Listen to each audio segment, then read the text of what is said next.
नमस्कार, मैं राहुल यादव। मेरे YouTube मंच पर आपका स्वागत है। चंद्रशेखर आजाद की बढ़ती हुई लोकप्रियता, उनकी बढ़ती हुई फैन फॉलोइंग बहुत लोगों के लिए आंखों की किरकिरी बनी हुई है। दरअसल ये कोई नई बात नहीं है।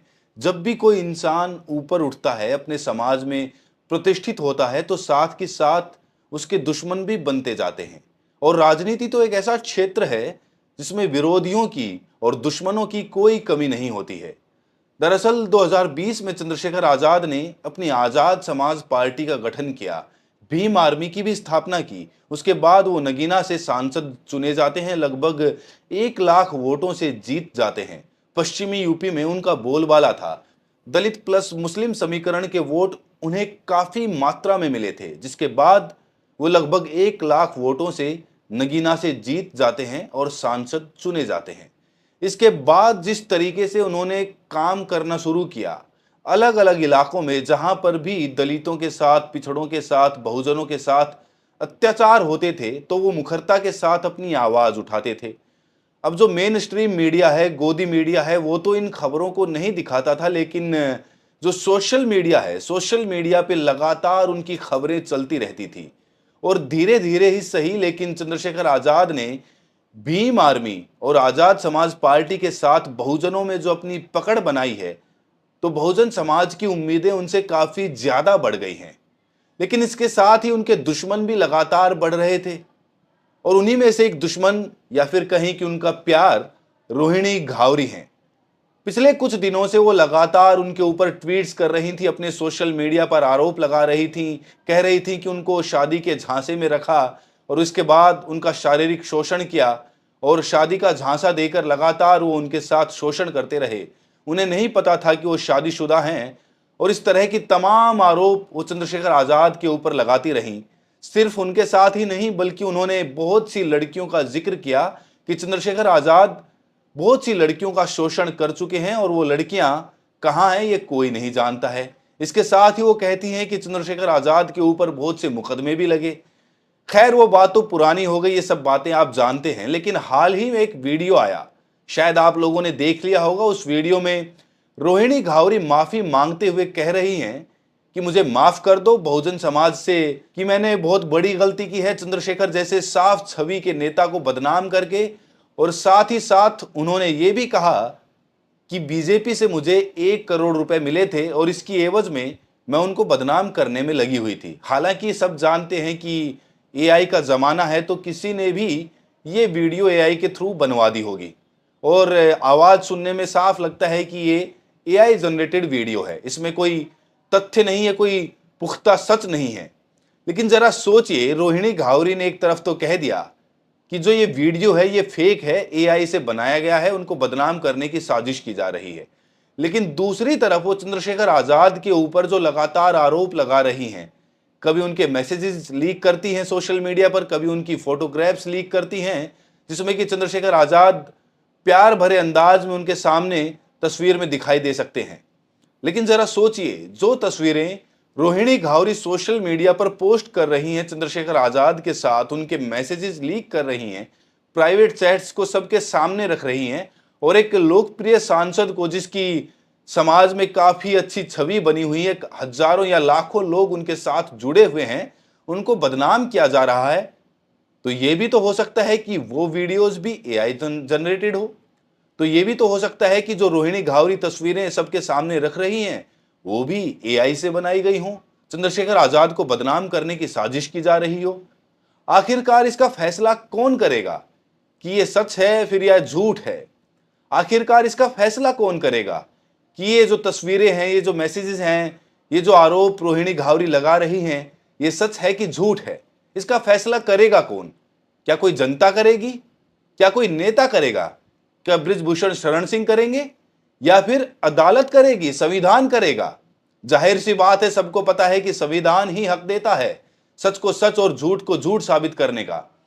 तो जो रोहिणी घावरी लगातार सोशल मीडिया पर अपनी लड़ाई लड़ रही हैं, महिला आयोग में पहुंच रही हैं, वो सीधे सीधे कोर्ट में दाखिल क्यों नहीं करती अपनी एफआईआर, अपना मुकदमा, और कोर्ट में अपनी लड़ाई आगे क्यों नहीं जारी रखती?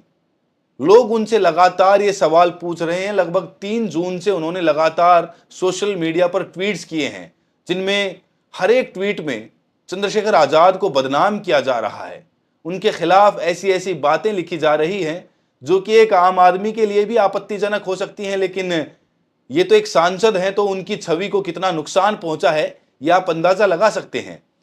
तो जो रोहिणी घावरी है, उनको मालूम होना चाहिए कि ना तो उनको सोशल मीडिया से जस्टिस मिलने वाला है, ना बृजभूषण से उनको न्याय मिलने वाला है, ना जनता से उनको न्याय मिलने वाला है।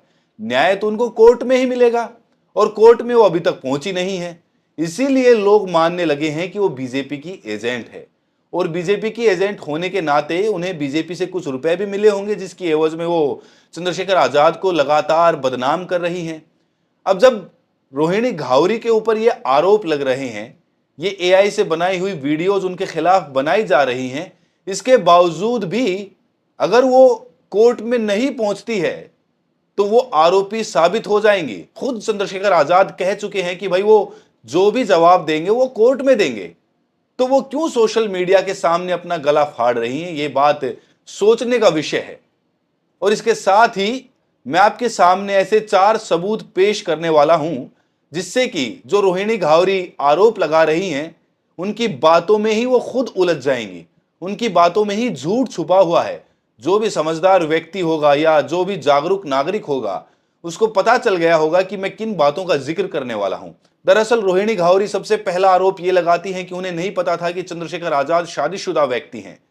उनको नहीं पता था कि वो शादीशुदा हैं, और वो झांसे में रही और इसी कारण से उनका यौन उत्पीड़न होता रहा। ये उनका पहला आरोप है।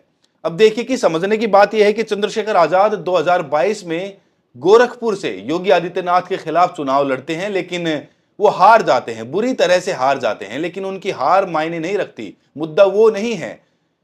समझने की बात यह है कि जब भी कोई व्यक्ति कोई इलेक्शन लड़ता है, कोई चुनाव लड़ता है, तो उसका पूरा निजी जीवन सार्वजनिक हो जाता है। मतलब कि उसके कितने बच्चे हैं, उसके परिवार में कौन कौन है, उसकी संपत्ति कितनी है, ये सारी बातें पब्लिक डोमेन में उपलब्ध होती हैं। और रोहिणी घावरी तो उनके साथ 2021 में संपर्क में आ चुकी थी। तो 2022 में जब उन्होंने चुनाव लड़ा तो क्या उन्हें पता नहीं चला कि चंद्रशेखर आजाद शादीशुदा व्यक्ति हैं? सूत्रों के हवाले से तो यह भी खबर आ रही है कि दोस्तों, रोहिणी घावरी चंद्रशेखर आजाद के परिवार से, उनकी पत्नी से, उनके बच्चे से भी मिल चुकी हैं, और यहां तक कि उनके बच्चे के लिए वो गिफ्ट लेकर गई थी, कपड़े लेकर गई थी। इसके बावजूद, ये आरोप लगने के बाद भी रोहिणी घावरी लगातार सोशल मीडिया पर तो बात करती हैं, लेकिन कोर्ट में पहुंचने की हिम्मत अभी तक नहीं दिखा पाई है। तो ये तो पहला आरोप था। दूसरा आरोप जो रोहिणी घावरी सोशल मीडिया पर लगातार लगाती रहती हैं कि उन्होंने बहुत सी लड़कियों का यौन उत्पीड़न किया है, शारीरिक शोषण किया है। लेकिन आज तक एक भी लड़की मीडिया के सामने या जनता के सामने या सोशल मीडिया पर क्यों नहीं आई? अगर उसके साथ कोई शारीरिक शोषण हुआ है, उसके साथ कुछ यौन उत्पीड़न हुआ है, तो आखिरकार समाज को क्यों नहीं पता? और ऐसी महिलाएं आखिरकार छुपकर क्यों रह रही हैं? क्या उनको किसी प्रकार का डर है?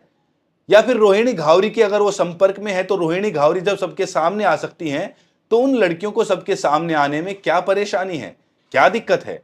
तो ये भी एक बड़ा सवाल खड़ा होता है। तीसरा जो सबसे बड़ा सवाल है, सबसे बड़ा मुद्दा है, रोहिणी घावरी कहती हैं कि 2017 में चंद्रशेखर आजाद के ऊपर बहुत से मुकदमे लगे थे, लगभग 40 से ज्यादा मुकदमे उनके ऊपर लगे हुए थे। ये एक आपराधिक सोच वाला व्यक्ति है, ऐसा वो अपने ट्वीट में लिखती हैं।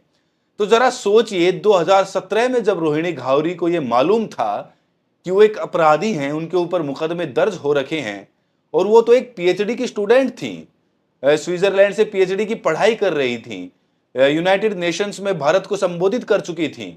इसके बावजूद वो 2021 में एक आपराधिक पृष्ठभूमि वाले व्यक्ति के संपर्क में आ जाती हैं। इतनी पढ़ी लिखी महिला जब एक अपराधी के संपर्क में आ जाती हैं, उनके साथ शारीरिक संबंध बनाने की कोशिश करती हैं, तो जरा सोचिए, उनके साथ रिलेशनशिप में आ जाती हैं, तो जरा सोचिए, जो महिलाएं पढ़ी लिखी नहीं हैं, जिनको इतनी समझ नहीं है, जो सोशल मीडिया पर इतनी एक्टिव नहीं रहती, तो उनको तो कोई भी बेवकूफ बना सकता है। तो ये तमाम मुद्दे हैं जो कि रोहिणी घावरी के ऊपर बड़े सवाल खड़े करते हैं। चाहे ये वीडियो फेक हो, चाहे बीजेपी से 1 करोड़ मिलने की बात भी झूठी हो, लेकिन कहीं ना कहीं इन बातों में सत्यता तो है कि अगर रोहिणी घावरी के साथ कुछ गलत हुआ है, तो वो कोर्ट का रुख ना करके सोशल मीडिया पर लगातार अपनी आवाज क्यों उठा रही हैं? जब उनकी लीगल सेल है वो धमकी देती है उन लोगों को जो उनके खिलाफ वीडियोस बनाते हैं यूट्यूब पर, तो जरा सोचिए, उनको लीगल नोटिस भेजने की बात तो करती हैं जो उनके खिलाफ वीडियोस बनाते हैं, लेकिन जो उनके साथ यौन उत्पीड़न कर चुके हैं उनके खिलाफ वो अब तक कोर्ट में नहीं पहुंची है। तो जरा सोचिए, तो ऐसा तो नहीं है कि वो कोर्ट में पहुंच नहीं सकती हैं? अगर वो उनके खिलाफ वीडियोस बनाने वालों को कानूनी नोटिस भिजवा सकती हैं तो चंद्रशेखर आजाद के खिलाफ भी केस दर्ज कर सकती हैं। अब उनकी क्या मजबूरी है, उनके पीछे किसका हाथ है, कौन उनसे ये सब करवा रहा है, ये तो वही जानती हैं या फिर चंद्रशेखर आजाद समझते होंगे बेहतर तरीके से। जितना हमारे सामने मामला खुलकर आया है उस मामले के आधार पर मैंने जो तथ्य आपके सामने रखे हैं उससे आप कितना वाकिफ हैं, उसको आप जानते हैं, और कितनी सच्चाई उनके आरोपों में। क्या चंद्रशेखर आजाद आरोपी हैं या फिर रोहिणी घावरी उनके ऊपर झूठे आरोप लगा रही हैं? कमेंट सेक्शन में अपनी प्रतिक्रिया जरूर दें, और अगर चैनल पर पहली बार हैं तो सब्सक्राइब करें या फिर ना करें, ये तो आपकी मर्जी है, लेकिन इस वीडियो को शेयर जरूर करें दोस्तों, क्योंकि शेयर करेंगे तभी पता चलेगा कि एक दलित, एक बहुजन नेता को दबाने के लिए क्या क्या हथकंडे अपनाए जाते हैं। ऐसा पहली बार नहीं हुआ है, बाबू जगजीवन राम के साथ उनका करियर चौपट कर दिया गया, वरना तो वो पहले दलित प्रधानमंत्री इस देश को मिल चुके होते 1990s में। तो जरा सोचिए, बहुजन मिशन को कुचलने के लिए क्या क्या प्रयास किए जाते हैं, क्या क्या कोशिशें की जाती हैं। बाकायदा आपका क्या सोचना है कमेंट्स में जरूर बताएं। बहुत बहुत शुक्रिया।